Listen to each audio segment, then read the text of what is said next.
Eh bien, très cher auditorice, bienvenue dans le podcast Entre Geeks, le podcast des œuvres oubliées mais pas oubliables. C'est la fin de l'année, c'est la période où on se retrouve avec ceux qu'on aime.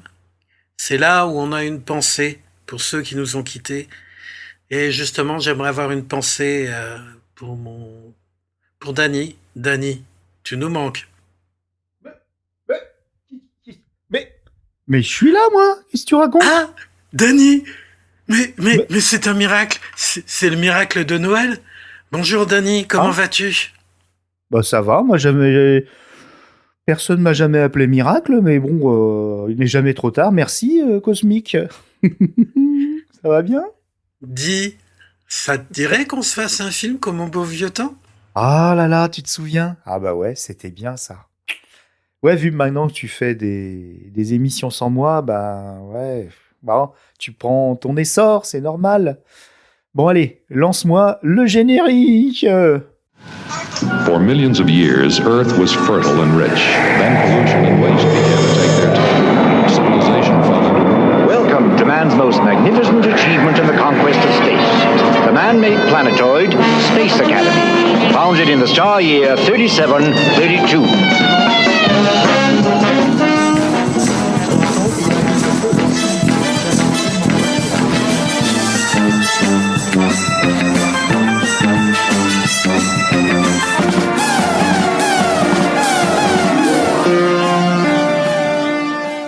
Nous sommes de retour dans le podcast Entre Geeks.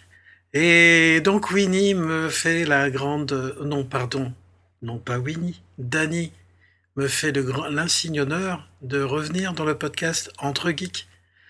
Justement, Dany, on a un petit film à visionner. Qu'est-ce que tu en dis? Bah ouais, et puis en plus, il fait froid, on a envie de se mettre sous le plaid et puis de regarder quelque chose peut-être un petit peu cucu, mais voilà, qui réchauffe le cœur, surtout quand le monde va mal. C'est le moment de Noël où on veut bah, se faire plaisir. Et puis il y a Miss Taniguchi qui vient de rentrer, qui se fiche de ma coupe de cheveux. Merci, hein, merci, voilà. Bon. Oui, Non bah mais tu lui on est diras en que le train Père Noël... d'enregistrer, madame. Tu lui diras que le Père Noël, son cadeau, zip zip, zoom. Ah non, non, ça, le cadeau de Miss Taniguchi, non, non, c'est un abonnement à Audible, tu vois. Donc, tu vois, c'est 3 mois gratuits. Donc, je suis le premier mec qui offre un truc gratuit à sa femme. Je pense que mon couple va pas. Donc, très cher auditorice, sachez que si vous lisez ou si vous écoutez des livres, ça reste toujours de la lecture. Voilà.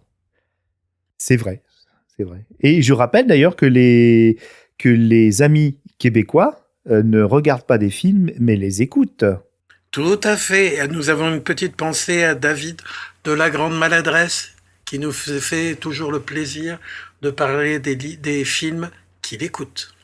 Oui, d'ailleurs, le dernier épisode sur Killer Clowns from Outer Space est très sympa et c'est la grosse maladresse, pas la grande maladresse.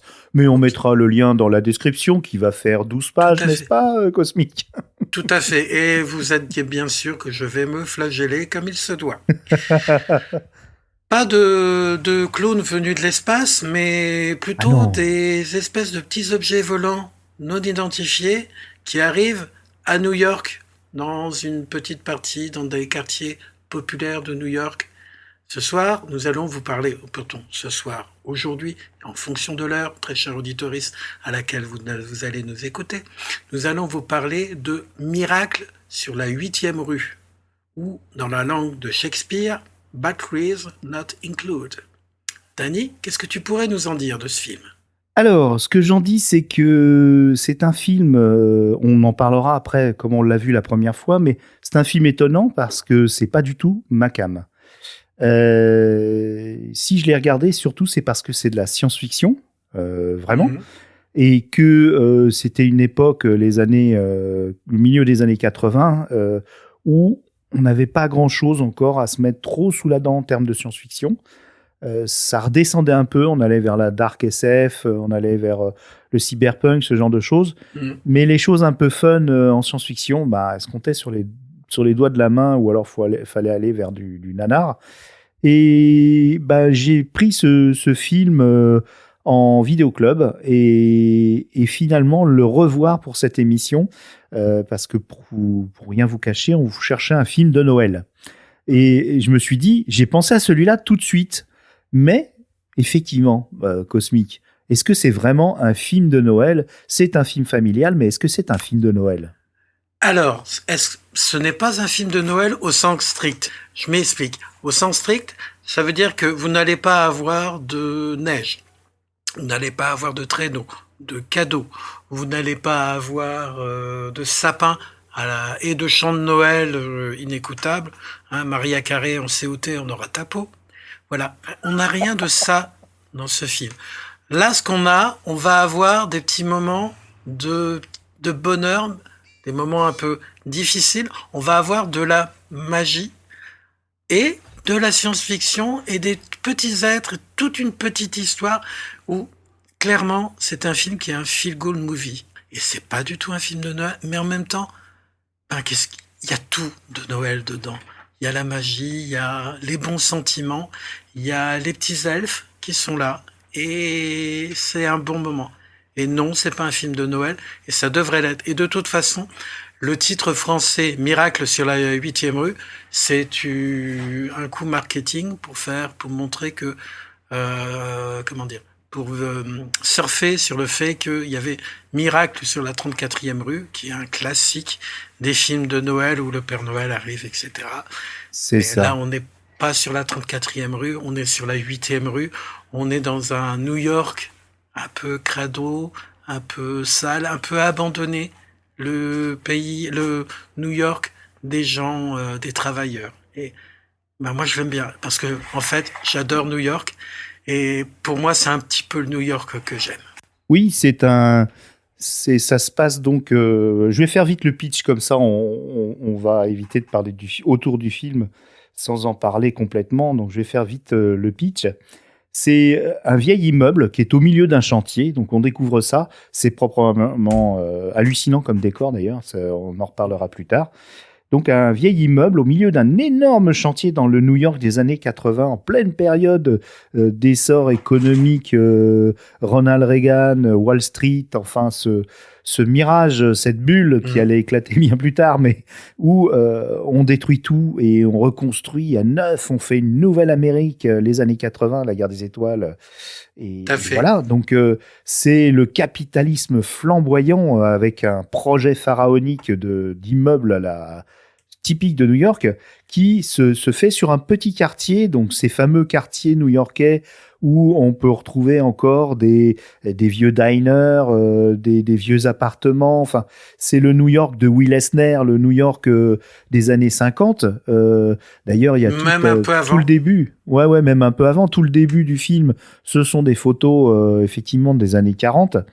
Et donc, dans ce New York, il y a un petit immeuble qui vaillamment résiste aux promoteurs immobiliers et il y a des habitants encore qui résistent, qui veulent pas partir. Il y a des irréductibles. Des irréductibles, on dirait des Gaulois, quoi, quelque part. Oui. Enfin, des gens qui sont pas forcément attachés au passé. C'est aussi des gens modernes, comme l'artiste qui est assez jeune, une jeune mère, une jeune future mère qui est enceinte. On a aussi des personnes âgées. Et ça, c'est très important parce que c'est un des films de personnes âgées, comme il y en a eu plusieurs avec Cocoon juste avant et Cocoon 2 juste après. D'ailleurs, les thématiques se rapprochent de ce film. Donc, il y a un ancien petit restaurant, diner, où on sert des burgers, très américains. Et tous ces gens-là sont harcelés par une bande de voyous qui sont payés par le promoteur pour les faire dégager. Donc, tout semble vraiment très, très noir. On est au 36e dessous. Et justement, il y a ce petit côté film de Noël, puisque un des principaux protagonistes un appel carrément, je me demande s'il dit adieu ou pas, parce que les Américains sont très forts pour eux qui sont très religieux plus pour ou ne moins pas parler. Un miracle. Voilà, il appelle un miracle, il dit aidez-nous.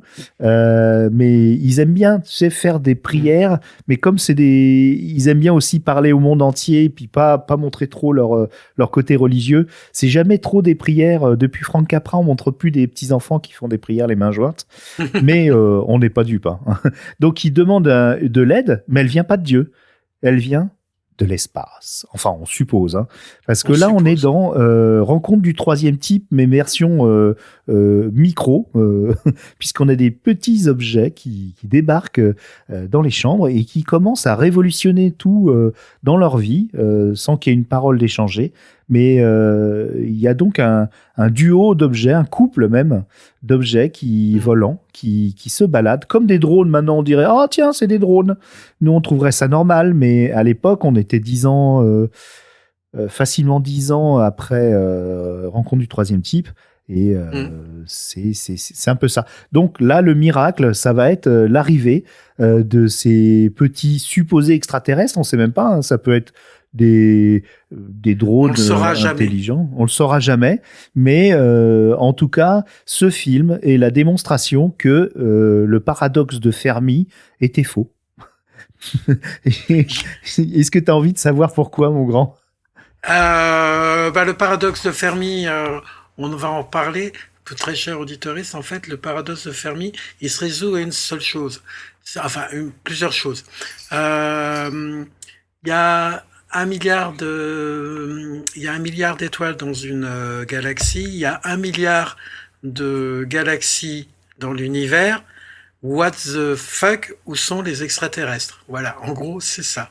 C'est qu'il y a tellement de possibilités, on ne trouve pas les extraterrestres. Est-ce que j'ai bon, Denis? Alors, tu as, sur les chiffres, bon, on va pas négocier, il y a plus que ça. C'est un milliard de plus. C'est à la louche. Il y a même des centaines de milliards, même des milliards de milliards, mais c'est pas grave. C'est pas le but. En fait, ce qu'il explique, Fermi, sur en fait, c'est une vaste escroquerie sur laquelle des gens ont même écrit des bouquins, mais enfin bon. Lui-même aussi. Le gars, sur une nappe, ce grand physicien Fermi qui a travaillé avec Oppenheimer, qui a travaillé donc une carrière incroyable, je vous renvoie sur Wikipédia. Fermi a dit sur une nappe de restaurant, en rigolant avec ses copains physiciens.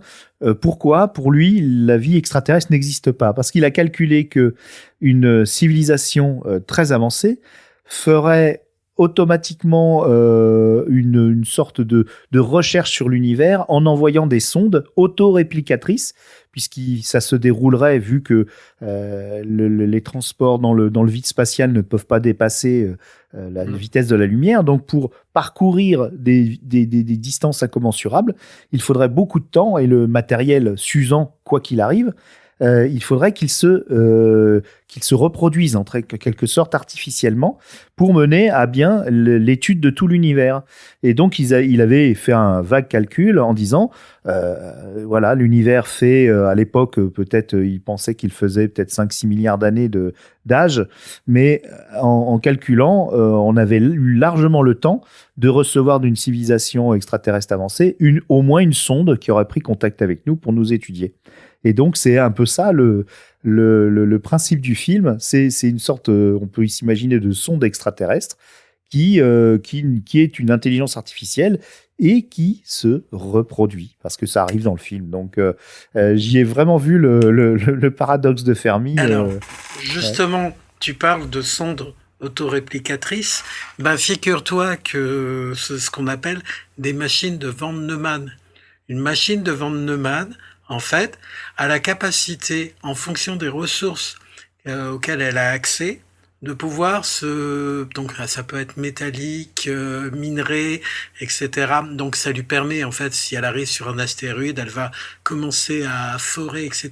Donc elle va réussir à se répliquer. C'est le principe d'une machine de Van Neumann, un physicien dont je mettrai le lien dans la description du podcast. Et en fait, ces machines-là, il suffit d'en envoyer une seule et de pouvoir à peu près viser ou lui donner la capacité de pouvoir errer et d'avoir accès à des ressources pour que finalement, au bout d'un moment, elle trouve un gisement où elle va pouvoir se reproduire. Alors, est-ce que c'est cette idée-là dans le film ? En tout cas, oui, on est face au paradoxe de Fermi, et on est bien véritablement devant des machines de Van Neumann. Et si on parlait du film un peu? Ouais, eh bien oui. Alors le film, donc pour moi, c'est un film très doux. Alors quand je dis cucu, c'est parce que c'est des bons sentiments, ça dégouline. Les gentils sont très gentils. Les méchants sont très méchants. C'est joué comme une pièce de théâtre parce qu'il n'y a pas beaucoup une tragédie, une tragédie, mais une tragédie tragicomique. C'est un peu un vaudeville. Il y a les portes qui claquent, on descend les escaliers. Voilà, ça m'a fait penser un petit peu d'ailleurs à Delicatessen, cet immeuble isolé au milieu d'un chantier. Ça me fait penser à beaucoup de choses. Et ce film est très attendrissant parce que les protagonistes, les protagonistes, ils ont un passé. Donc, je disais, c'est un film de personnes âgées, très attendrissant. De jeunes aussi, mais ils sont un peu accessoires quelque part quand même. Il y a aussi le concierge aussi, qui est un ancien boxeur qui visiblement vit un handicap mental suite à ses combats. Mais c'est un colosse, donc un gars vachement doux. Et donc il y a toute une galerie de personnages. Les méchants sont presque Disney. Ils sont presque comment dire, à l'écart.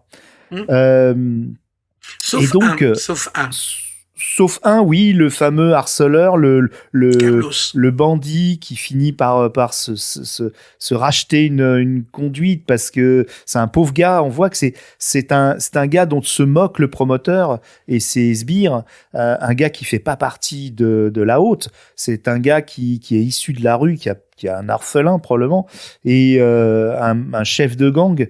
Alors même s'il est un peu ridicule, il est quand même très violent.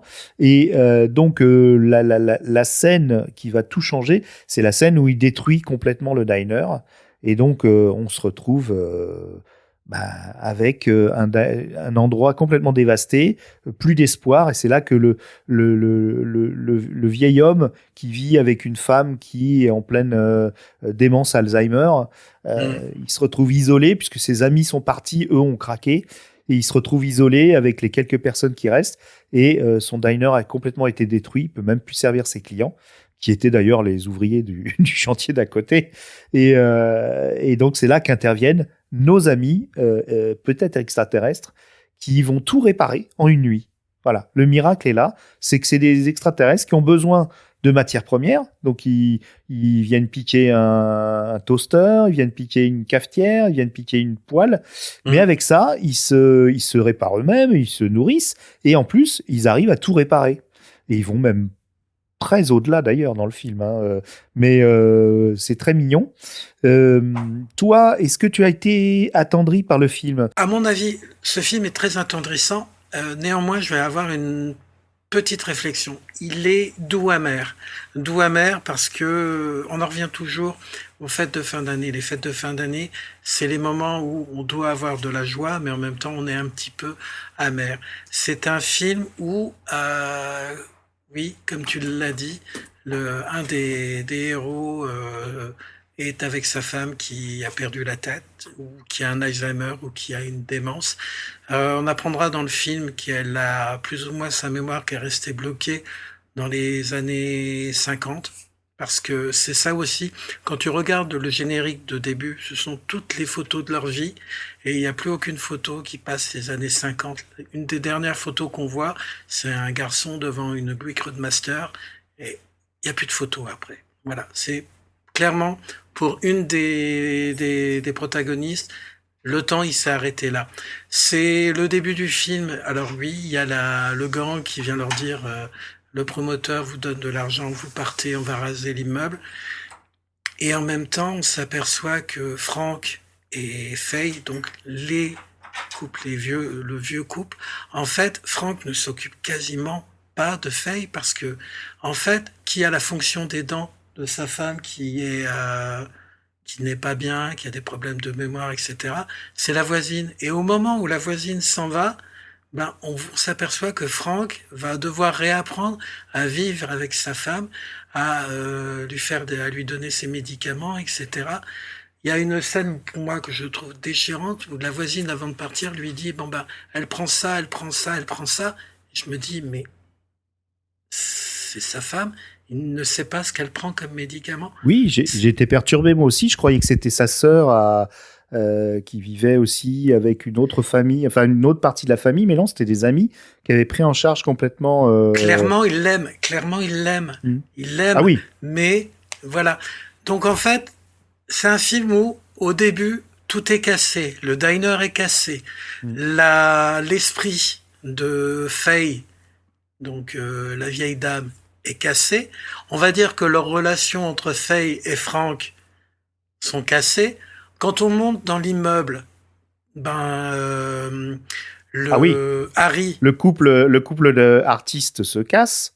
alors, Parce que la jeune femme qui vit avec elle se brise, puisque ouais. c'est l'artiste et sa muse, et avec la scène qui est géniale quand elle parle, oui, mais tu ne m'as jamais pris nu en photo. Voilà, c'était... Alors, si je puis me permettre, hein, je suis désolé, Vas-y. mais elle lui, parce que en plus il est très frais le film, je l'ai vu hier soir, revu hier soir. Elle lui Aussi. dit, tu ne m'as jamais. Alors après, tu as peut-être vu la Version la française. VF, voilà. Et moi j'ai vu la VO, Mhm. et elle dit, tu ne m'as jamais demandé de poser nu parce que il est peintre. Et d'ailleurs, ça se retrouve dans la suite du film. Alors, Oui. je voulais juste te demander, on spoile pas, hein, on veut vraiment, on a vraiment de l'attachement pour ce film, on a vraiment envie que les gens le Alors, regardent. on ne Il n'est pas si spoilera vieux pas. que ça. Ouais, d'accord. Donc on va pas développer plus avant des choses, des détails. On vous en a déjà assez dit, hein, je crois, non? Voilà, Qu'est-ce que t'en penses? néanmoins, on s'aperçoit donc, il y a donc le couple, l'artiste va se retrouver seul. Il y a une femme seule, Marissa, qui est à l'étage, qui est une femme enceinte, dont le compagnon est un artiste qui tourne, et on voit, elle est bien enceinte, et elle est abandonnée. Enfin, abandonnée, non, elle est seule. Voilà. Donc vous devinez bien que... Ouais, elle est voilà. délaissée. Elle a même pas trop d'espoir par rapport à son conjoint. Mhm. Dans le sens où elle est très permissive. Elle dit il cherche un boulot ailleurs, il fait de la musique. Effectivement, on l'apprend plus tard. C'est un artiste de salsa et effectivement, c'est un artiste qui n'en a rien à faire de ce qui peut se passer. Elle est dans le réel. Elle a du mal à vivre, à survivre. La pauvre petite Et, Marisa. et justement, donc c'est un film aussi, c'est une réflexion sur la vieillesse, mais c'est une réflexion sur la vieillesse aux États-Unis. Au début du film, quand Carlos vient leur donner leur enveloppe avec quelques billets à l'intérieur, il n'y a pas tripette dedans, il leur dit, mais vous êtes devenus riches, maintenant vous pouvez partir à Miami, vous pouvez partir en Floride. Ben oui, parce que aux États-Unis, les retraités riches, ceux qui ont les moyens, ben généralement, c'est la Floride. On finit sa vie en Floride. Mais quand on regarde bien le couple, quand ils vont dans une maison de retraite dans le New Jersey. Le New Jersey, c'est considéré comme la banlieue honteuse de New York, alors que c'est une New Jersey, c'est véritablement New York, d'autant plus maintenant voilà, c'est que pour un New-Yorkais, aller à New Jersey, c'est la zone. Alors qu'en Oui, c'est fait, marrant parce qu'on retrouve ça dans les séries Futurama. dans How I Met Futurama, puis How I Met Your Mother aussi, ou même Friends, où quand on va dans le New Jersey, mais c'est horrible quoi. C'est vraiment le Parisien et la banlieue quoi. C'est tout à dans fait ça. How I Met Your Mother, il y a un des couples qui achètent une maison dans le New Jersey, mais ils ont l'impression d'aller au Kamchatka quoi. Et Voilà, c'est vraiment ouais, la mort, c'est vraiment la mort. Après, c'est un film où, ben voilà, on veut rester là, ils ont construit leur vie là, et vraiment tout le début où Carlos commence à détruire le diner, etc. C'est compliqué. En plus, on s'aperçoit que tout est pourri dans l'immeuble. Il est magnifique, c'est un immeuble qui a eu une très belle vie, mais comme beaucoup de trucs ont été détruits. Et on sait que dans beaucoup de villes aux États-Unis, ben, il y a un phénomène de ce qu'on appelle la gentrification, c'est-à-dire qu'il y a des quartiers qui commencent à être à l'abandon, les promoteurs arrivent, rasent tout, et le prix du mètre carré augmente, et les gens qui étaient là, où c'est leur vie, qui sont peut-être là depuis 2, 3 générations, ben, sont obligés de partir. Là, la 8e rue, donc là, on est sur l'île de Manhattan, on est dans le Lower East Side. Le Lower East Side, c'est cette petite partie qui est proche du port et coincée entre 2 petits trucs.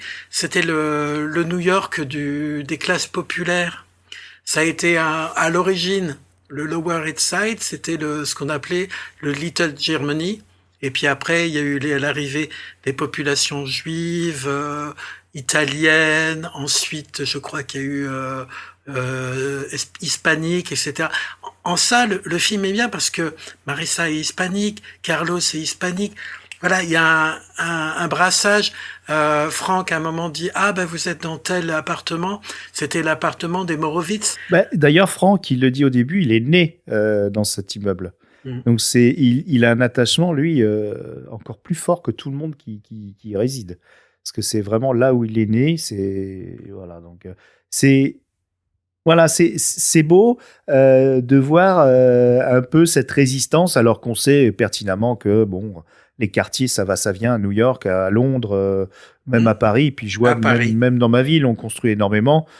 Par contre, on y va avec une certaine brutalité, et on voit ça dans d'autres films, hein, même Les Guerriers du Bronx. Hein, D'ailleurs, le Bronx a brûlé dans les années 70, je crois. C'est probablement des incendies volontaires pour faire fuir les classes populaires et puis gentrifier effectivement un domaine immobilier qui était de plus en plus fructifique. Se faire des thunes. Ouais, c'est exactement ça. Est-ce que alors, ce qui est étonnant aussi, c'est que on va parler un petit peu aussi de la fabrication du film avant de parler du cast, peut-être. Je sais pas ce que tu en penses. Et justement, le décor. Alors, toutes les scènes en intérieur ont été tournées à Hollywood, en studio, ça c'est normal. Ça aurait été un peu dommage.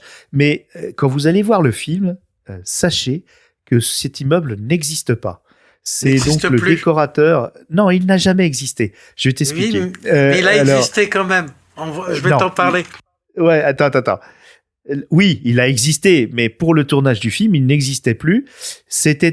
Donc ils ont cherché un gros chantier, ils en ont trouvé un gros chantier qui est effectivement sur la 8e rue, donc il n'y a pas d'arnaque. Et donc ce gros chantier, ils ont construit un immeuble en résine. Donc là, au niveau décor, c'est incroyable. Il y avait donc il était tellement réaliste que le réalisateur raconte qu'il y a même un postier qui est venu livrer un colis, qui était persuadé que c'était une vraie adresse. Il y a des gens qui ont tapé à la fenêtre pour pouvoir rentrer et manger dans le diner. Il y a eu plein d'histoires comme ça. Il y a les poubelles. Les poubelles qui sont passées pour relever les ordures, oui. Et attends, il y a un agent de la mairie qui est passé sur le tournage en disant « Mais attendez, là, vous faites des travaux, mais comment se fait-il que vous n'ayez pas un permis ?» Parce qu'il y avait 70 camions à peu près de gravats autour. Et oui, l'immeuble a existé. Pour moi, quand tu le vois, il a existé. Il y a juste à un moment, quand il lui arrive quelque chose à cet immeuble, quand la façade tombe. Hop, spoiler. Enfin, vous verrez que c'est un décor, mais c'est filmé. Oui, enfin, c'est réaliste. On voit, il y a une seconde, on voit que c'est un décor, une seule seconde. Mais on se laisse facilement avoir parce que c'est tout fait en résine. Et à l'intérieur, il y a des conduites de gaz pour générer des flammes ou des lumières. Enfin, il y a des choses, c'est assez impressionnant. Non, j'ai pas dit plus. Mais c'est impressionnant, c'est impressionnant. C'est comment dire, là, ils se sont vraiment fait plaisir. Et puis, en plus, ça donne une ampleur. Le début du film est désespéré parce que c'est un pauvre petit îlot abandonné dans une mer de destruction, de gravats. On se croirait presque dans les films italiens d'après-guerre, je sais plus. Oui, dans des films de guerre ou des films post-apo. On se dit, mais ça a été bombardé. Non. Il y a un promoteur qui est en train de raser le quartier pour construire des grands immeubles. grands immeubles qu'on voit 2 fois dans le film. Oui, en maquette, et puis à la fin... Ah, on a dit qu'on ne spoilerait pas. Allez, on spoil. Spoilers. Spoilers. Spoilers. Quand vous regarderez le film, parce que je suis sûr que vous arriverez à le trouver, on vous donnera là où les... On va même le faire gagner. Hein. Il est louable, il est gagnable, donc on va trouver un petit truc pour vous poser la question. Eh ben, quand vous regarderez les maquettes quand Carlos va voir le promoteur, vous regarderez bien entre les 2 immeubles de la maquette sur la table, et vous verrez qu'en fait, c'est la même maquette que l'on voit à la fin du film. Ah oui, tout à fait, ouais. Parce que un petit peu arrangé pour que ça ait l'air vraiment réel. Voilà, et je vais terminer mon spoiler. Qu'est-ce qu'il y a entre les 2 immeubles? Il y a le petit immeuble qui a survécu. Ouais. Exactement. Donc ils ont fait des économies. Donc il y a un flash forward. C'était plus pour montrer que le maquettiste du promoteur avait laissé l'immeuble pour leur montrer un peu, pour les incentiver, tu vois, pour les encourager à se démener, pour enlever ce petit bout de maquette. C'est possible. Mais, on peut le voir comme ça. Voilà, vous pouvez revenir. On a fini de spoiler. Je mettrai un time code dans la description, vous inquiétez pas. Oh là là là là, ouais. La description. Donc, alors, ces effets spéciaux aussi, on va en parler. Vous aurez l'impression, malheureusement, avec la restauration du film, je sais pas dans quelle version tu l'as vu, mais moi je l'ai vu dans une restauration. Parfait. Donc, la restauration du film donne une patine très télévisuelle. Et Cosmic va vous expliquer pourquoi juste après. Une patine très télévisuelle, même dans le lettrage d'ailleurs du début du film, j'étais un petit peu déçu. Hein. C'est quand même une production Spielberg, je m'attendais à quelque chose de plus cinématographique. Donc il y a un côté quand même télé dans cette histoire-là. Et les effets spéciaux, vous allez vous dire, oh là là, c'est des effets numériques. Eh bien non, tout les petites maquettes, les petits personnages qui volent, interagissent bien avec les acteurs. D'ailleurs, ça se voit, puisque c'est très bien fait par rapport à d'autres productions plus fauchées où on a rajouté en post-production les incrustations. Là, on avait affaire à des vraies maquettes. Et le gars qui a inventé la petite grue, emprunté à une grue de tournage, pour manœuvrer de façon réaliste les drones, les petites soucoupes volantes, il a eu un Oscar pour ça. Vous vous rendez compte? Peut-être pas sur ce film, mais en tout cas, il a eu un Oscar technique grâce à cette grue qui manipule les petits vaisseaux qui se baladent, qui font des tas de bêtises, qui soulèvent des choses, qui réparent des choses. Et ce ne sont absolument pas des effets spéciaux numériques. Alors, Matthew Robbins, le réalisateur, dont on n'a pas cité le nom, mais maintenant c'est fait, Matthew Robbins, il a dit à un journaliste, oui, mais c'était un enfer. C'était un enfer, c'était épuisant de travailler comme ça avec des effets pratiques, mais d'un autre côté, nous on est bien contents parce que c'est encore un de ces films du milieu des années 80 qui ne n'arnaquait pas les gens et qui a fait du bon travail, et dans sa carrière, il a continué avec ce genre de choses, on en reparlera un petit peu plus tard, parce que Matthew Robbins c'est quelqu'un de très intéressant. Alors, pourquoi ce film a une patine télévisuelle, mon cher Cosmic? Dis-le. Alors, je vais juste revenir un tout petit peu quand même, juste sur les effets spéciaux. Il y a quand même un tout petit peu d'incrustation parce que il y a 3 petits personnages qui sont en image par image. Ça n'est pas du tout, honnêtement, la version que j'ai regardée, c'est pas du tout choquant. L'incrustation se fait très bien. Les incrustations sont faites par ILM. Évidemment, on est chez Spielberg, on n'est pas loin de chez Lucasfilm. C'est tout à fait regardable. Voilà. C'est réellement pas choquant. On est en 87. Voyez les petits personnages, quand vous les voyez bouger, c'est de la façon dont vous allez voir bouger un ED-209 dans Robocop, qui, bizarrement, est de la même année. Alors, du coup, pourquoi l'image est... Alors là, je vais t'avouer quelque chose, Dany, tu me poses une colle, je ne sais pas. Alors, en fait, Matthew Robbins a une carrière très intéressante que je ne vais pas dérouler parce que sinon le podcast va durer 2 heures. Mais il a commencé très tôt par collaborer au scénario du premier court-métrage d'un certain George Lucas. Qui était que tu connais pas, qui avait fait un court-métrage de fin d'études qui s'appelait Electronic Labyrinth THX 1138. Donc il a collaboré, pratiquement écrit le scénario avec George Lucas, et donc il faisait partie de cette petite bande George Lucas, Spielberg et compagnie. C'est pour ça qu'il intervient dans beaucoup de productions de cet acabit, notamment réalisateur de seconde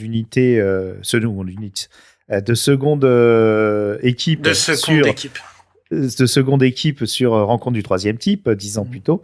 Et donc, il a collaboré à THX 1138. C'est même lui qui a tourné et qui est à l'image sur la fin de THX 1138, quand on voit le héros qui se dresse devant un coucher de soleil. C'est Matthew Robbins, et c'est une petite blague qu'ils se font avec toute l'équipe régulièrement pour lui rappeler que c'est lui. Donc il n'est pas crédité au scénario de THX 1138, qui a été un long métrage qui a été tourné après le court métrage, mais c'est pas grave. Il a participé au court-métrage et ses idées ont été reprises dans le film. Mais honnêtement, à l'époque, c'était vraiment « Allez, je te passe ça, tout va bien ». Donc, c'est pour dire que ce gars-là a évolué avec des gens incroyables, et il est arrivé qu'il a travaillé avec Spielberg 10 ans avant. Il a retravaillé avec lui puisque c'est lui qui a eu le César du meilleur scénario pour Sugarland Express, le film de Spielberg. 74. Et oui, 74, incroyable. Donc une grosse camaraderie entre eux. Et donc il avait appelé, Spielberg lançait une série d'anthologiques qui s'appelait Amazing Stories. C'était quoi? C'était Histoire fantastique. Histoire fantastique en France. Et donc il avait demandé à deux compères, lui et l'autre scénariste, de faire une petite histoire basée sur un comics très ancien qui s'appelait Little Lulu. Un petit comics d'un petit personnage, c'est très naïf, et Spielberg avait gardé en tête une image, c'était Little Lulu qui avait des petites soucoupes volantes, c'est juste l'image, hein, et il leur avait donné ça, il leur avait dit voilà, Little Lulu voulait en jouer avec ses amis des petites soucoupes volantes qui évoluaient dans leur chambre, et ils sont partis de ça, et ils ont livré un scénario de quelques pages, et ça a tellement emballé Spielberg qu'il a dit non, mais ça va pas faire un 20 minutes dans Amazing Stories, il faut qu'on en fasse un long métrage. Le truc est que le budget est quand même relativement conséquent. Ils ont acheté les 60 engins de chantier. Il y a le décor, il y a les artistes aussi, parce que ils ont pris un couple d'acteurs de vedettes iconiques dont tu nous parleras juste après. Je crois, hein, je te pose pas une colle. T'inquiète. Oui. C'est mon boulot. Parce que là, ouais. Les gossips, c'est mon affaire. Et donc, effectivement, il est resté des traces du fait que c'était quand même un objet qui devait être pour la télévision. Et on a l'impression quand même de voir un téléfilm de Noël quand même, malgré tout. Oui. Et non pas un grand film de cinéma, alors que les moyens qui sont générés sont très au-dessus de ce qu'on peut voir d'habitude sur M6 à cette période de l'année. Alors, qu'est-ce que tu voudrais éventuellement ajouter à cela, ou alors passer sur le cast? Eh ben, on va pas passer tout de suite sur le cast, on va passer... tu as parlé donc du réalisateur. Le réalisateur, donc là, ça, c'est fait. Mais est-ce que tu n'as pas bondi de ton siège quand le générique a commencé, quand tu as vu Screenplay by...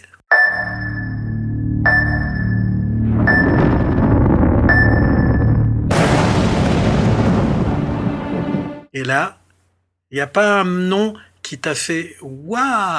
Non, toujours pas. Alors, le scénariste, le scénariste, c'est Brad Bird. Et voilà, le Brad Bird du géant de fer. Que tu choisis de devenir. De la famille de super-héros dont bien sûr j'ai oublié le nom et que j'adore. Les studios Disney Pixar présentent Les Indestructibles. Les Indestructibles. Brad Bird, que j'adore. Aussi le film avec George Clooney. La poursuite de demain. C'est ça. Donc Brad Bird, qui est une personne adorable. Et c'est un de ses premiers, d'ailleurs, travaux. C'est considéré comme étant la première œuvre sur laquelle il a travaillé en tant que scénariste. Donc Le Géant de Fer, sachez que c'est quand même le film qui peut faire pleurer les plus grands dadais qu'il puisse y avoir. Je pleure. Ouais, mais sans problème. D'ailleurs, la dernière occurrence du Géant de Fer qu'on voit souvent, c'est dans la série Ted Lasso, saison 1, fin de saison 1, où on voit toute l'équipe de foot, tous ces machos là qui chialent à la fin et le coach avec. Donc c'est vraiment un film. Voilà, c'est des films familiaux. Brad Bird, c'est des sentiments, des choses qui vous remuent un petit peu. Donc et il a bien commencé avec ce film, effectivement. Aussi, au début, là où je vais encore faire un bond, figure-toi que c'est Kathleen Kennedy qui était la productrice du film. Kathleen Kennedy, vous la connaissez maintenant parce que depuis 2012, c'est celle qui tient les rênes de Lucasfilm. C'est quelqu'un qui a longtemps travaillé dans le giron entre Spielberg et Lucas. Donc voilà. Et il faut dire aussi que elle était productrice sur ce film avec son mari. Ah oui, Gary Marshall, oui. Gary voilà. Marshall qui a réalisé quelques actionneurs aussi bien sympas. Non, Frank Marshall. Ah non, c'est pas Gary Marshall, d'accord. Okay, et en fait, c'est normal parce qu'elle avait confondé et dirigé la société Amblin depuis 82. Évidemment, donc on a les petits trucs, le producteur, le scénariste. Quand vous voyez un film qui est écrit par Brad Bird, vous vous dites « Ah, quand même !» Alors, on va bien dire, Brad Bird, c'est quelqu'un de particulier, qui, paraît-il, est difficile à vivre, Ah bon ? Moi, j'ai entendu exactement le contraire. C'est marrant. Alors, voilà, c'est qu'il y a deux écoles. Bref, c'est une personne normale. À l'heure actuelle, on aurait tendance... Alors, il y a aussi un autre truc que beaucoup lui reprochent d'être essentialiste, c'est-à-dire de se réclamer. Enfin, c'est un procès. Je trouve que c'est un peu un procès en sorcellerie qu'on lui fait d'être proche de Ayn Rand, qui est donc une chantre de l'essentialisme. On va pas partir là-dedans. Moi, je suis quand même curieux parce que tu as lancé 2 fois essentialisme et je t'avoue que je suis ignare sur ce côté-là. Tu peux pas juste me dire vite fait ce que c'est l'essentialisme ? En fait, pardon, c'est l'objectivisme. C'est une philosophie qui, tu as 5 fondements. La réalité existe indépendamment de l'esprit de l'observateur. Les esprits sont en contact. Les individus sont en contact avec cette réalité à travers la perception de leur sens. 3. L'intention morale de l'existence est la poursuite du bonheur et de l'égoïsme rationnel. Donc, j'aurais tendance à dire, il y a peut-être un tout petit peu dans Miracle sur la 8e rue de ça. 4. Le seul système social compatible avec cet objectif moral est le laisser-faire capitalisme. Là, clairement, c'est pas du tout le cas dans ce film. 5. Le rôle de l'art dans la vie humaine est de transformer une idée métaphysique en reproduction sélective de la réalité dans une forme physique qui puisse être comprise et générer une réponse émotionnelle. Bon, je vous ai lu rapidement la page Wikipédia, je m'en excuse. Voilà, c'est que parfois on a tendance à lui reprocher d'être objectiviste parce que aussi l'objectivisme aurait dérivé en libertarisme. Je vous avoue que c'est un cas particulier, j'avoue que j'ai un peu mal à comprendre. Si vous voulez vous intéresser à l'objectivisme, il y a des grands auteurs de comics notamment qui se réclament de l'objectivisme. Vous avez Steve Ditko, qui est le véritable créateur de Spider-Man, avec Stan Lee, mais on sait quasiment aujourd'hui que c'est Steve Ditko qui a tout fait. Vous avez également Frank Miller. Donc Frank Miller, c'est Daredevil Born Again, c'est 300. C'est beaucoup de choses. Oui, voilà, c'est Sin City. Je vous inquiétez pas, vous aurez de la lecture dans la description du podcast. Je vous renverrai là-dessus. Alors Brad Bird, ce serait quelqu'un qui, mais c'est pas un petit peu On lui reproche. la morale des États-Unis, ça, tout ce que tu as dit, c'est pas un petit peu. C'est comment? C'est un peu typiquement américain. Je vois pas ce qu'il distingue des autres Américains. Alors l'objectivisme, on en trouve un petit peu. Il semblerait qu'on en trouve un peu en France. Est-ce que c'est un procès en sorcellerie qu'on lui fait? Je ne sais pas. C'est un type qui a du cœur. C'est quelqu'un qui est capable d'arracher des larmes avec un robot de fer.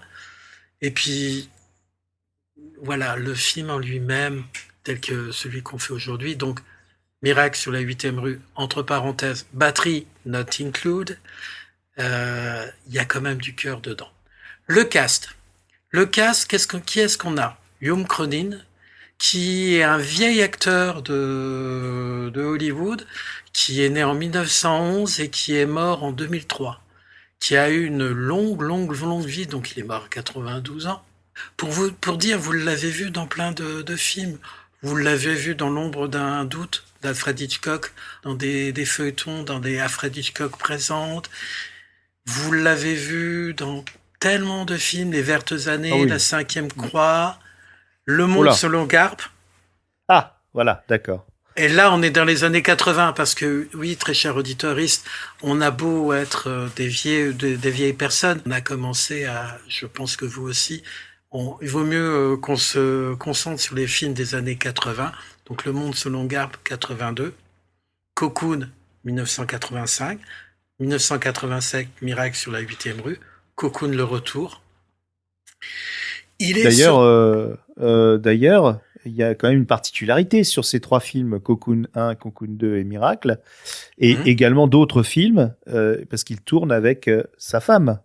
Et qui est Jessica Tandy. Jessica Tandy, en gros, vous avez pu la voir dans 2 films. On va pas dire 3. 2 films, vous l'avez peut-être vu dans Cocoon. Mais je suis quasiment sûr que vous l'avez vu dans Miss Daisy et son chauffeur. Voilà, elle a peut-être eu un Oscar d'ailleurs, il me semble. Elle a eu un Oscar pour, si je me trompe pas, et où elle était... C'est le genre de film, alors oui, 89, je pense que toi aussi, c'est l'époque, la petite vingtaine, où on commence à aller au cinéma. Période où la lutte contre le racisme arrive. Et ce sont tous ces films-là qu'on poussait en avant à l'époque, qui sont vraiment bien, parce que Miss Daisy et son chauffeur, c'est un huis clos, 2 personnes dans une voiture. En plus, c'est pas mal. Donc, Jessica Tandy, j'allais dire Jessica Rabbit. Je suis pas mauvaise. Je suis juste dessinée comme ça. Quand vous la regardez, autant lui, donc son mari, Hume Cronyn, c'est le petit mec Rabelais, vous vous dites, c'est le petit boxeur new-yorkais, vous savez. Ouais, la teigne. Voilà, un petit teigne. Le chien, tu sais comment on appelle ça, là, le chien qui râle tout le temps, là, le petit. Le roquet. Le roquet, voilà, c'est un petit roquet. Il est tout petit. Ouais. Et elle, à côté, en fait, vous regardez, elle a une peau qui est quasiment diaphane. C'est-à-dire qu'on a l'impression de voir les veines à travers sa peau. Elle a les cheveux très très fins, un peu filasses comme ça. Dis donc, un peu de respect, hein. Elle est très belle. Elle est très belle, mais parce que j'ai jamais vu quelqu'un qui arrivait à jouer aussi bien la personne qui a perdu la tête. Elle a perdu la tête complètement. Elle a la confusion. Mais la confusion comme elle le joue, mais en même temps, c'est la douleur au fond d'elle-même, parce que on ne va pas vous le spoiler. Mais c'est des grands acteurs. Il y a un drame, on peut pas le spoiler. Il y a un drame dans le film, qui traîne, et que pour elle, la vie s'est arrêtée un jour dans les années 50, et les horloges ne tournent plus, et elle est toujours là à ce niveau-là. Et les deux sont là, et tout d'un coup, quand il y a les 2 personnages qui viennent d'on ne sait où, donc ces 2 petites soucoupes volantes qui viennent dans l'immeuble, en fait, on a l'impression qu'elle revit.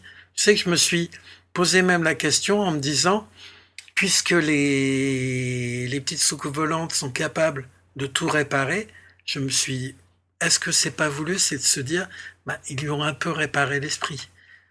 Je ne sais pas. On aurait pu penser à ça parce que justement Cocoon, 1 ou 2 années avant, avait fait exactement la chose, les extraterrestres qui rajeunissaient les personnes âgées justement à Miami.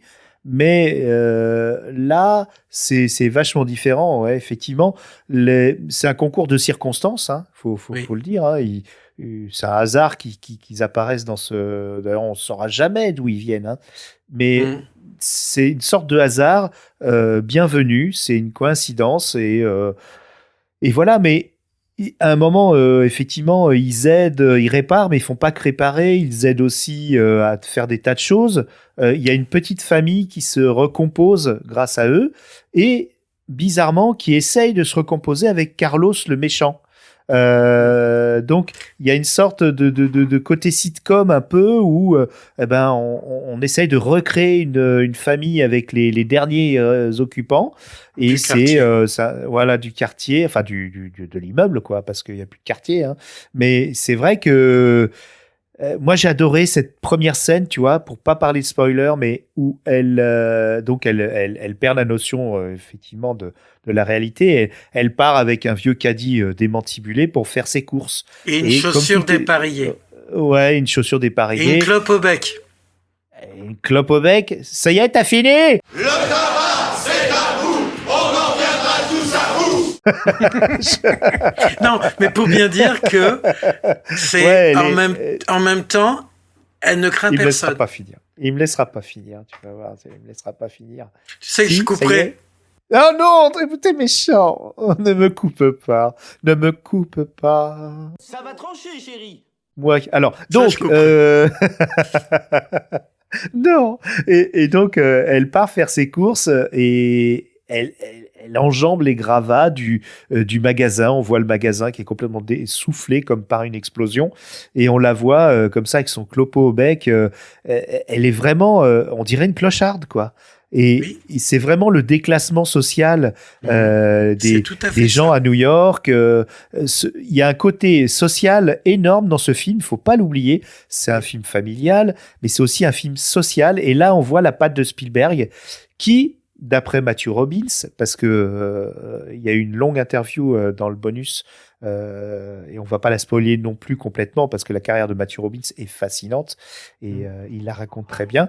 Mais il dit que Spielberg, on lui a posé la question et il répond que Spielberg, lui, il a aidé au storyboard, mais pas comme un producteur, tu vois, interventionniste ou un studio qui va avoir la mainmise complète du projet, mais comme quelqu'un qui est passionné, qui est enthousiaste et qui veut participer et dire moi aussi je veux faire un truc comme un gosse, tu vois, au fond de la classe qui dit moi je veux changer l'eau des poissons, tu vois. C'est un peu ça quoi. Et quand tu as parlé des producteurs de Kathleen Kennedy, de Brad Bird, de tous ces gens-là, même les gens qui se sont dépouillés chez ILM pour faire des effets spéciaux qui sont au-dessus de la moyenne, du niveau d'excellence qu'on pourrait attendre d'un film qui est somme toute un peu mineur, qui n'était pas le blockbuster qui dès le début.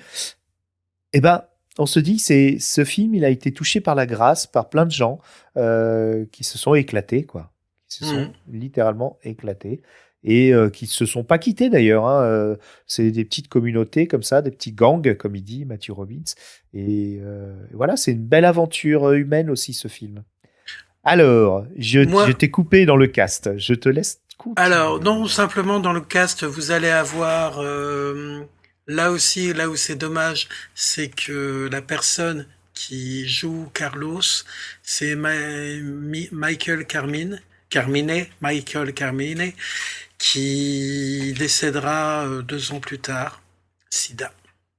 Elisabeth Pena, qui joue Marissa, décédée à l'âge de 55 ans, cirrhose. Jessica Tandy est décédée en 1994. Que vieillesse, ça. Non, oui, cancer ovarien. Elle avait quel âge? Elle avait 85 ans. Elle était née en 1909. Cronin était né en 1911. 1911. Mais Tu nous as alors, dit. ce qui est amusant, c'est que les deux ont vécu quasiment toute leur vie ensemble. Ouais. Mais c'était tous les 57 deux. ans de mariage, je crois. Hein. Ouais, 57 mais ans, c'était ouais. tous les deux un deuxième mariage. Donc finalement, Ouais.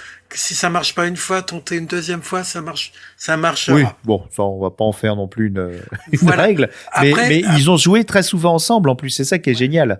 C'est que c'était un couple à la ville, un couple à l'écran, quoi. C'est ça qui est Et chouette. puis, on va dire aussi, c'est que pour en revenir à juste, on t'avait parlé de Cocoon, c'est quand même un des rares films qui parle de sexualité du 3e, voire du 4e âge. Et en ça, ce film, il est important. Malheureusement, le 2 était bien, mais il a fait un flop total. Et je pense que ça a signé un peu l'arrêt des films un petit peu de personnes âgées.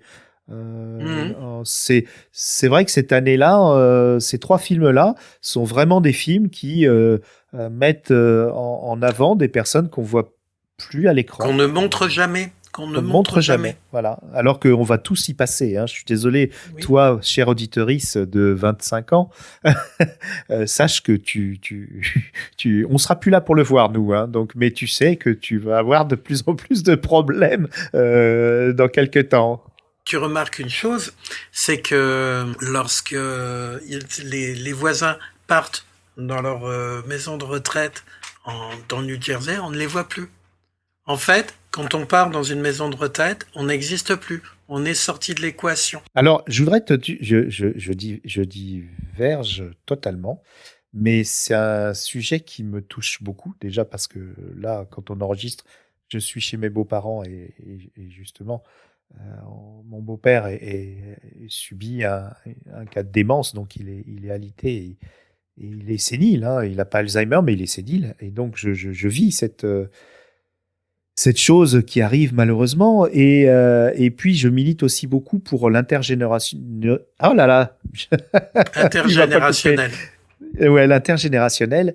Et justement, j'ai le cœur qui est très gros parce que j'ai une amie qui m'a proposé un projet de podcast. Alors, pas forcément publié, tu vois, mais un projet dans une école qui se déplacerait dans un EHPAD. Et elle a besoin de quelqu'un pour animer une sorte d'émission de radio et de montrer un peu comment on fait et tout ça. Et puis l'animer avec mon matériel, avec des personnes âgées et des jeunes enfants. Et donc, voilà. Donc, on m'a proposé cette chose. Donc, ça m'a encore plus, tu vois, triplement résonné le film, plus que quand je l'ai vu quand j'étais plus jeune, où je cherchais de la SF, de la SF, des soucoupes volantes, tout ça. Il m'avait touché ce film, mais là, je l'ai revu hier soir. Il m'a retouché encore beaucoup plus parce que je vis des choses à la fois tristes et puis aussi pleines d'espoir. Voilà, c'était la fin du petit... Non, au contraire, comme j'étais au courant, je ne voulais pas en parler, justement, de ta vie de famille actuellement, plus de ce Par projet-là. contre, je t'avais pas dit ce projet-là, hein, tu n'étais pas au courant de ce projet-là. Oui. Mais j'espère Non, que ça va se faire, hein, mais c'est vrai que voilà, c'est un axe. je sais que le statut d'aidant, etc., d'accompagnement, c'était important pour toi, donc voilà. Merci de nous avoir fait partager ça. Et donc, rappelez-vous, en tout cas, les paroles du sage Danny, vous y passerez tous. Et là, on a bien dit tous. Et j'espère le plus tard possible, mais de toute façon, oui, effectivement, si on est vieux... ah oui, il y a une citation du chat de Guéluc qui dit devenir vieux, c'est rester jeune plus longtemps que les autres. Voilà. Est-ce que tu me permets Vas-y. comment dire, non pas du divulgachage, et j'aimerais, montrer l'éléphant qui est dans la pièce, enfin, dans ma pièce à moi, c'est pourquoi c'est un film de Noël. Parce que, pour moi, c'est un film de nativité. Alors, je vais m'expliquer. Tout d'abord, on a deux êtres qui arrivent, qui sont loin de tout, qui sont perdus, qui vont se réfugier dans une espèce de cabane en sommet d'un immeuble qui ressemble quand même beaucoup à une étable. Là, oui, c'est vrai. dans t'as raison. cette étable, on va avoir non pas une, mais des naissances miraculeuses. Ensuite, il y a une des naissances miraculeuses on va avoir un miracle de renaissance. J'avoue, je tire peut-être par les cheveux. Néanmoins, le couple de Marissa et de je ne sais plus le nom du peintre, et c'est décidé, je ne le retrouverai pas, tant pis. Mason, tant pis. Alors, très cher auditeur, si je me suis trompé, je vous demande votre indulgence. Je pense que c'est Mason, le peintre. En fait, il y a elle est enceinte. On ne voit quasiment jamais la personne, donc son compagnon, donc on pourrait quasiment dire que est-ce que c'est une grossesse? Bon, bref, elle est seule. Lui va la peindre. Il va la peindre nue, enfin nue. En partie, il va surtout vendre alors qu'elle est habillée, etc. Moi, quand je l'ai vu peindre le tableau, j'ai eu l'impression qu'il peignait une Madone. Il y a souvent dans comment dire, dans la religion où quand on représente la Vierge Marie, soit on la montre en femme, soit on la montre en mère. La Madone telle qu'elle est montrée, le ventre, je me suis dit, c'est une nativité.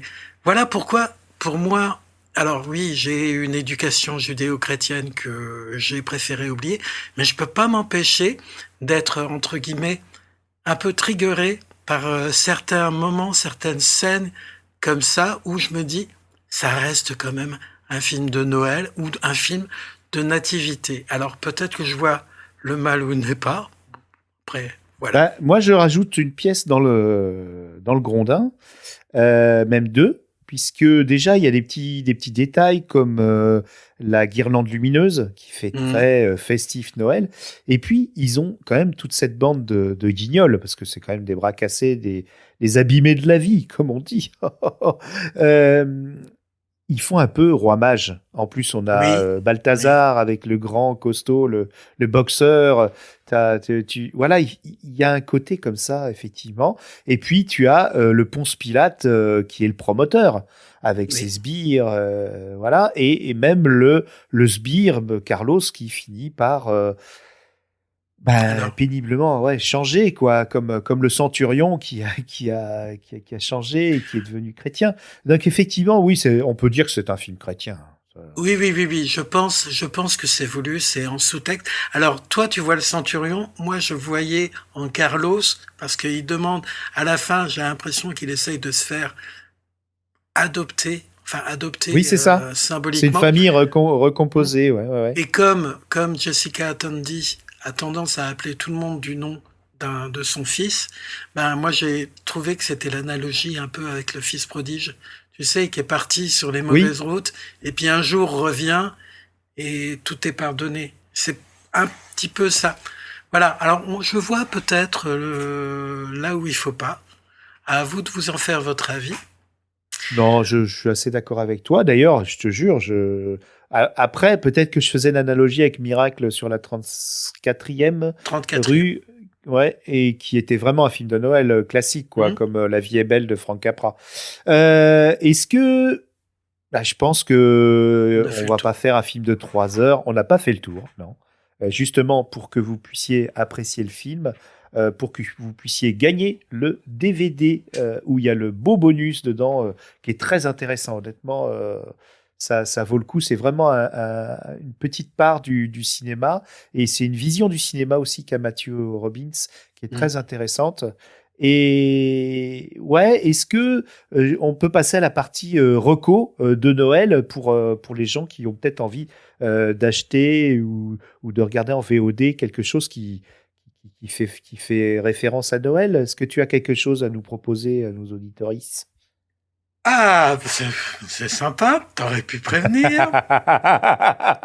Moi, honnêtement, je vais être, c'est bête, mais je suis pas quelqu'un qui aime Noël, parce que la vie a fait que, il y a certaines personnes que je ne pourrais plus appeler pour Noël, il y a des personnes que je ne pourrais plus aller voir pour Noël, pour avoir simplement le plaisir de les rencontrer, même parfois pour une d'entre elles de me prendre la tête avec elles, mais ben, voilà, la vie a fait que c'est terminé.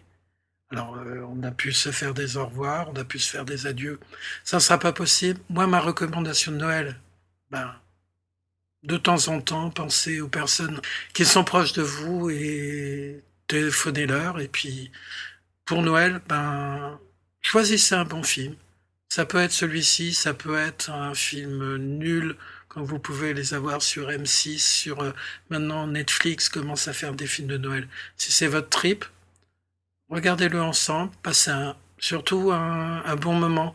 Alors, pas forcément parce que c'est Noël, peut-être que parce que c'est les fêtes de fin d'année. Voilà. Voilà ma recommandation. Tu vois, Bon, t'as vu comment j'ai réussi à m'en sortir. Ouais, c'est bien. Non, c'est sûr qu'en plus, je t'avais pas prévenu. Et toi donc, Dany, ta recommandation? Tu vois, moi, je lance des trucs et moi, j'ai pas de cartouche non plus. Non, j'ai tellement de trucs que...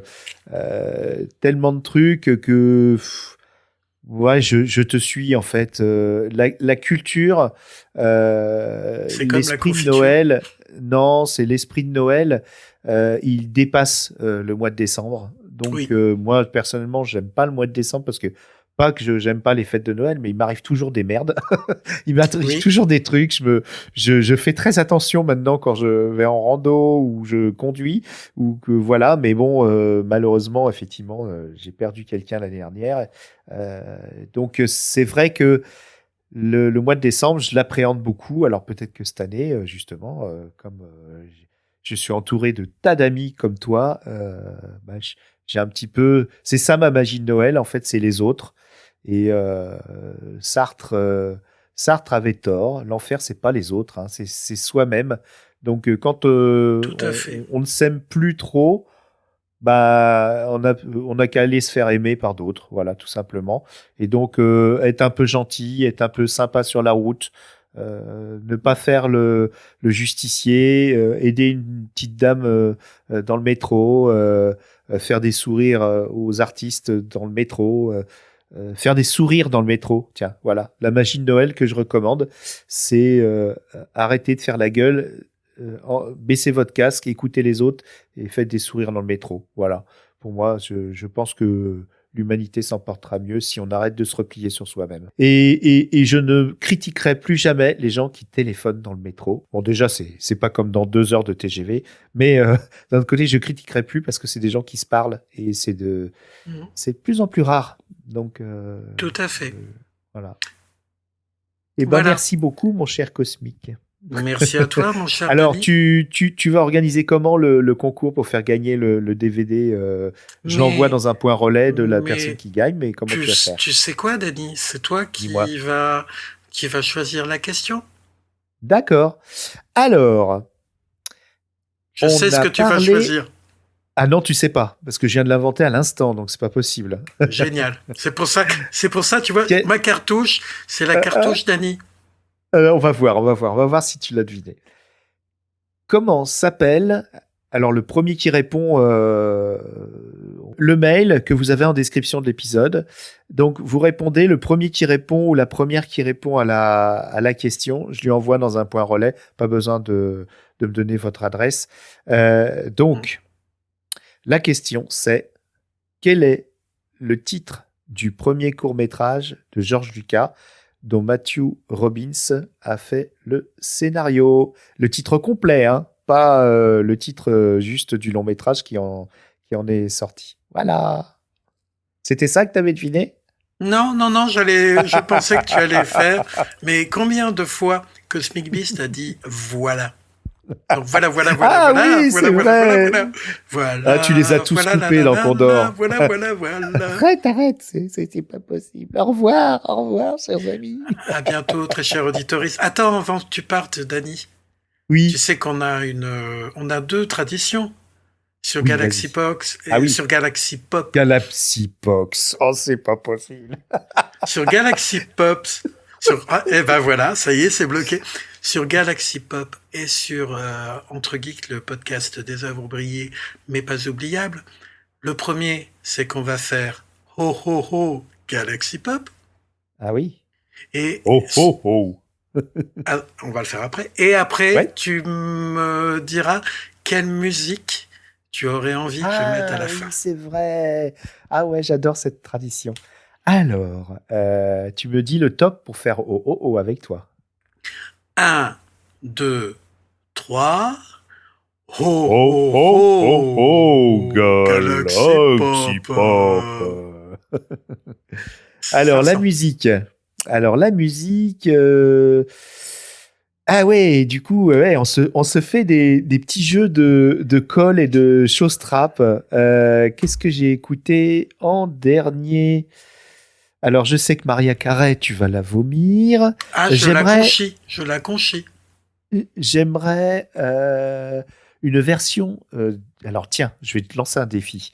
Parce que maintenant, mes invités me lancent des défis. Hein, dans le dernier Zombie Parade que vous avez écouté. J'ai écouté. Il y a des défis. Hein, Alors, j'aimerais une version jazzy, un peu jazzy, tu vois, de la chanson de George Michael. Carlos Whisper. Voilà. Si tu arrives... je crois qu'elle existe. Chanson de Noël. Ouais, si tu pouvais me la trouver, une jolie version jazzy, un peu smooth. C'est bien dans l'esprit Leadpool.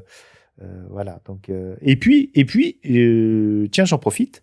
Il y a une fiction qui est en montage avec 14 acteurs et actrices. Une fiction audio qui va sortir avec...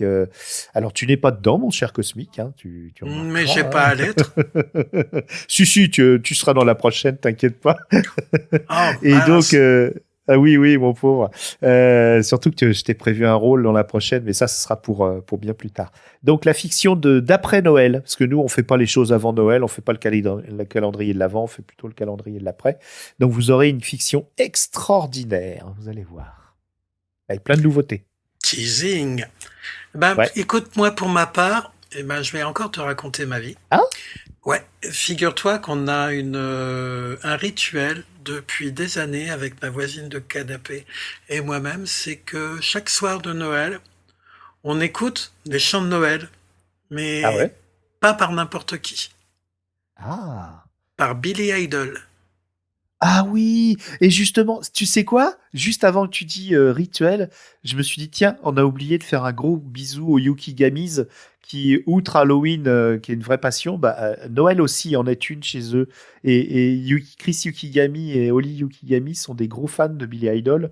Tu me donnes l'occasion. Alors, je leur dédicacerai une des chansons de l'album de Noël de Billy Idol. Eh bien, très cher auditoriste. Ah, tu le mets après mon Carlos Whisper. Hein. Ah, mais naturellement, t'en fais pas. Je ne t'écraserai pas les Carlos.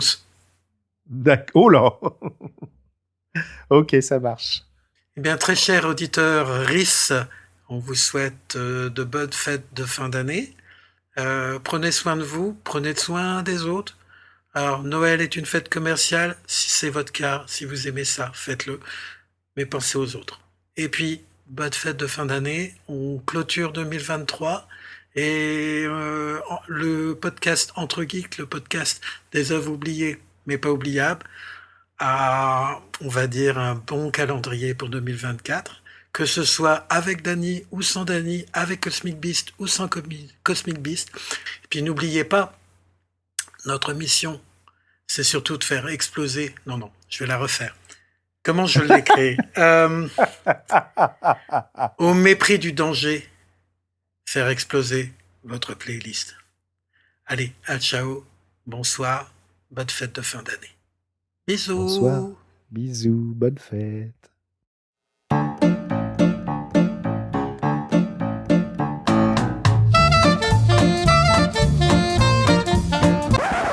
Allez, le voilà ton cadeau bonus. Vous avez un nouveau message. Oh, j'ai oublié, j'avais dans le bonus de Matthew Robbins, il explique qu'ils avaient un projet avec Guillermo del Toro, à qui il a beaucoup travaillé, d'adapter les montagnes hallucinées de Lovecraft. C'est dommage, mais l'anecdote est super sympa.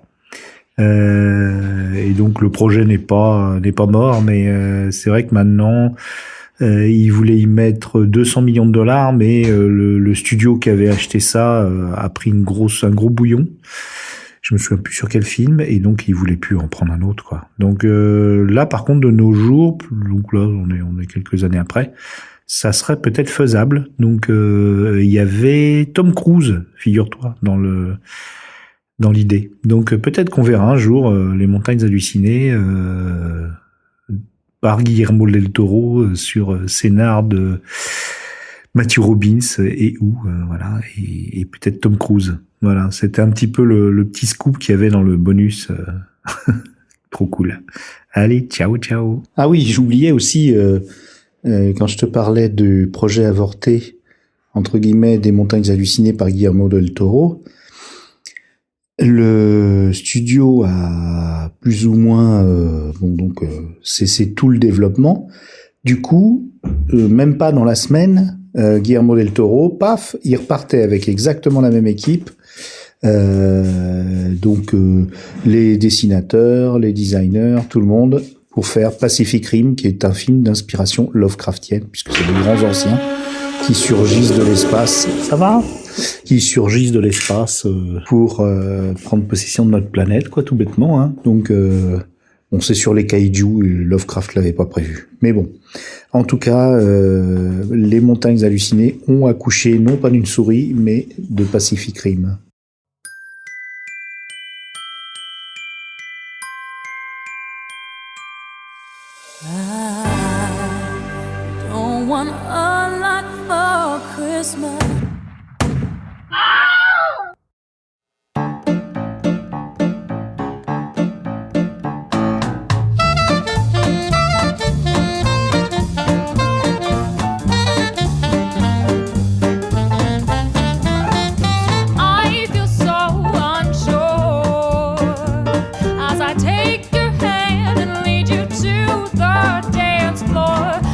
Music dies, something in your eyes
Merry Christmas, baby. Merry Christmas, baby. Merry Christmas, baby. Merry Christmas, baby. Merry Christmas, baby. You sure to treat me nice. Merry Christmas, baby. You sure to treat me nice. Bought me a diamond ring for Christmas. I feel like I'm in paradise. I feel it mighty fine, yo. I got music on my radio. I feel it mighty fine, girl. I got music on my radio. Oh, oh, oh. I feel I'm gonna kiss you standing beneath the mistletoe. Santa came down the chimney 3:30, yo. Left all them good old presents for my baby and me, yeah. Merry Christmas, baby. Sure to treat me nice. You bought me all these good old presents. I'll love you, baby, for the rest of my life. Merry Christmas, baby. Merry Christmas, baby. Ooh, yeah, yeah. Merry Christmas, baby. Merry Christmas, baby. Sure to treat me nice. Brought me all these lovely things, girl. I feel like I'm in paradise, yeah. Whoa, whoa, whoa, whoa, whoa. Whoa, whoa. Oh, oh, oh, yeah. Whoa, whoa, whoa, whoa, whoa, whoa. Whoa, whoa. Oh, oh, yeah. Oh, oh, oh, oh, oh. Whoa, whoa, whoa, whoa, whoa, whoa, whoa, whoa. Santa came down the chimney 3:30, yo. Left all them good old presents for my baby and me, yeah. Merry Christmas, baby. Sure to treat me nice. Alright. You brought me all these good old presents. I'll love you, baby, for the rest of my life. Merry Christmas, baby.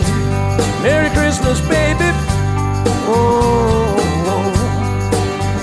Merry Christmas, baby. Merry Christmas, baby. And a Happy New Year. I've got all your presents here.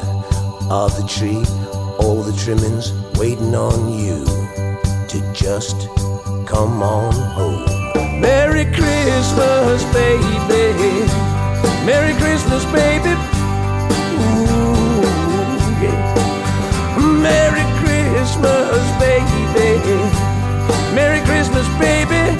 And a Happy New Year.